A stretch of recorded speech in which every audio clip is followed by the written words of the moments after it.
Welcome back to my channel. இறால் வறுவல் எப்படி செய்யறதுன்னு பார்க்கலாம் வாங்க. ஒரு கடாயில எண்ணெய் ஊத்தி சோம்பு, சின்ன வெங்காயம், கருவேப்பிலை, பூண்டு, இஞ்சி பூண்டு பேஸ்ட், தக்காளி, கொஞ்சம் உப்பு சேர்த்துக்கலாம்,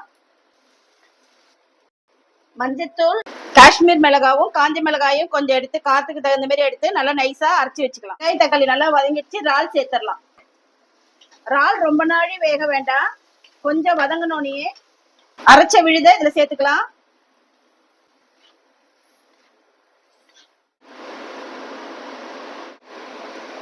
நல்லா எண்ணெய் பிரிஞ்சு வந்திருக்கு. இதுல அரைச்ச தேங்காய் சாந்தை சேர்த்துக்கலாம்.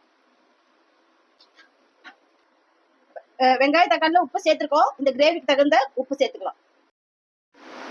இறால் வறுவல் ரெடி ஆயிடுச்சு.